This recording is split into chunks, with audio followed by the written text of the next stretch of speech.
Bonjour à tous, je suis Fantine de la chaîne Fantine et Hippocrate et aujourd'hui sur la chaîne de la Steak, pour la thématique de l'eau, j'aimerais vous présenter les 2 vidéos qui ont été utilisées dans le cadre de mon protocole de recherche pour ma thèse de médecine générale. Je vous laisse donc découvrir la 2e vidéo sur le thème de l'homéopathie. Pour plus d'informations sur le protocole de thèse et ses résultats, vous pouvez me retrouver sur ma chaîne YouTube Fantine et Hippocrate ou bien sûr lors de ma conférence aux rencontres de l'Esprit Critique de Toulouse.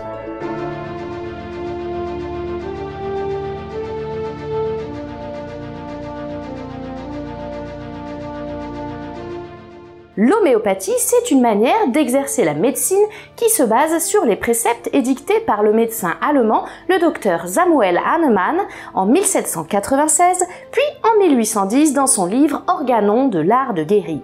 C'est donc une théorie plutôt récente à l'échelle de l'histoire de la médecine, puisqu'elle a à peine plus de 200 ans. Elle repose sur 4 piliers fondamentaux. La similitude, qui énonce qu'une substance qui donne des symptômes peut aussi les soigner. La dilution, qui explique que plus on dilue une substance, plus son effet homéopathique est important. La dynamisation, étape indispensable qui consiste à secouer très fort la préparation pour la rendre efficace. Et enfin l'individualisation, qui prône que chaque traitement doit être adapté au patient. En théorie, c'est déjà un peu flou, mais prenons un exemple. Les abeilles piquent et donnent des boutons qui grattent. Donc, si on prend une abeille morte, qu'on la broie et la dilue, on la secoue et on adapte tout ça au terrain du patient, on aura un remède contre les démangeaisons. Vous avez compris le concept ? C'est d'ailleurs selon ces principes qu'a été produit ce qui est probablement le plus célèbre remède homéopathique, Oscillococcinum. À l'heure actuelle, on sait que la grippe est causée par un virus au niveau respiratoire. Mais au début du XXe siècle, on l'ignorait. Ce qui a provoqué l'erreur du docteur Joseph Roy, médecin dijonnais qui avait cru voir des bactéries qu'il pensait responsables de la grippe dans un canard de Barbarie malade. Il les nomme les oscillocoques et décide de les extraire du foie et du cœur du canard, puis de les diluer, les dynamiser, pulvériser la préparation sur des granules de sucre.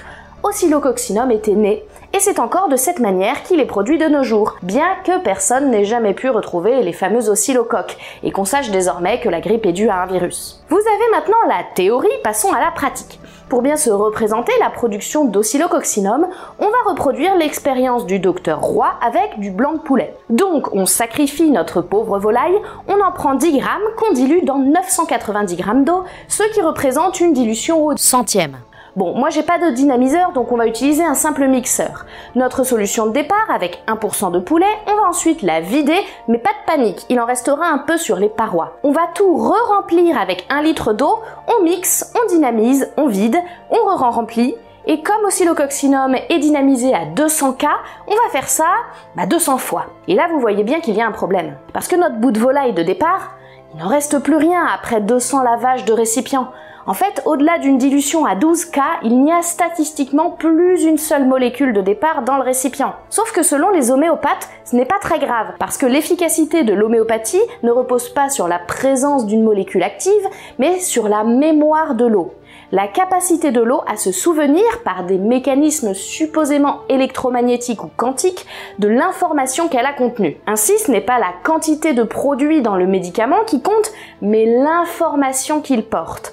C'est pour cela qu'il n'y a statistiquement pas une seule molécule de principe actif dans les médicaments homéopathiques. Et qui dit pas de principe actif, dit quasiment aucun effet secondaire. C'est un des avantages de l'homéopathie. Mais ça paraît quand même un peu gros cette histoire d'information quantique, non ? En effet, si la théorie est séduisante, les résultats réels le sont beaucoup moins.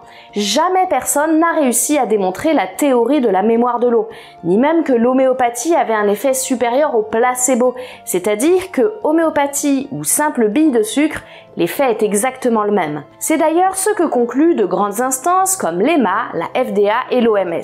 Mais pourtant, les gens le disent bien, ils se sentent mieux en prenant de l'homéopathie. On soigne aussi les bébés, voire les animaux. En effet, les produits homéopathiques ont un impact sur tous les êtres vivants par ce qu'on appelle les effets contextuels, souvent rassemblés sous le nom d'effets placebo. Par exemple, un médicament est plus efficace quand il est coloré, qu'il a un goût prononcé, que le médecin a l'air convaincu en le présentant. Tout ce contexte va jouer sur la manière dont on perçoit l'effet d'un médicament, adultes, enfants ou même animaux. De nombreuses études ont montré que c'est comme cela que fonctionnait l'homéopathie. Un placebo, oui, mais un excellent placebo, surtout dans l'Hexagone. Et oui, car l'homéopathie et la France, c'est une véritable histoire d'amour. Surtout grâce à Boiron, entreprise cotée en bourse, en quasi-situation de monopole et qui génère plusieurs centaines de millions d'euros de chiffre d'affaires annuel. Lucratif comme marché. Alors attention tout de même à ne pas confondre les torchons et les serviettes. L'homéopathie, on l'a dit, ce sont des produits dilués et pulvérisés sur du sucre dans l'objectif de produire l'effet inverse de la molécule de départ.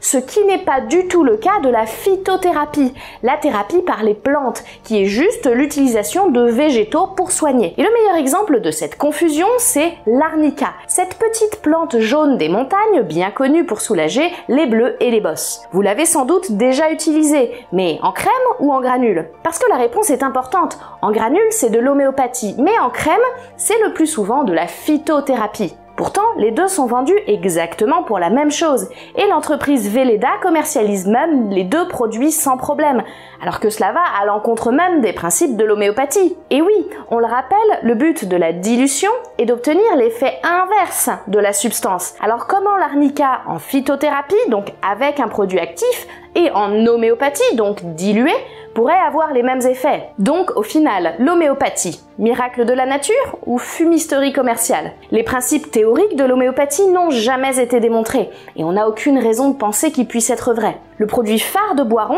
Oscillococcinum, a été évalué maintes fois sans jamais montrer son efficacité et sa conception même repose sur une erreur. Néanmoins, l'entreprise française a le quasi-monopole de ce marché lucratif qui, bien que non scientifique, soulage beaucoup de monde.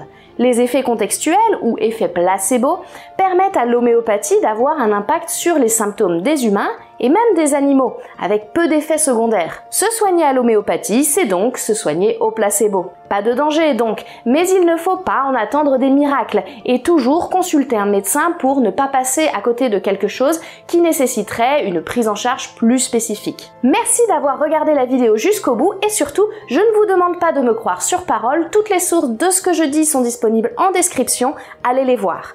Merci d'avoir suivi cette vidéo jusqu'au bout. Si vous n'êtes pas abonné à la chaîne de la Steak, n'hésitez pas à le faire et pensez à activer la cloche pour être au courant de tous les contenus qui seront publiés sur la Steak par les différents membres qui s'activent pour vous proposer des choses différentes et des points de vue pluriels. Si vous en avez la possibilité, vous pouvez nous soutenir sur Helloasso, c'est ainsi que nous pouvons nous permettre de continuer à faire vivre l'association et proposer de nouvelles vidéos aussi régulièrement. Je vous invite, si ce n'est pas fait, à aller voir la dernière vidéo du Stratège Web sur les relations entre l'eau et Internet et soyez au rendez-vous la semaine prochaine pour une série de shorts faits par Gaïs de Geek & Fit qui se posera pour nous plusieurs questions sur l'eau et le sport. À bientôt.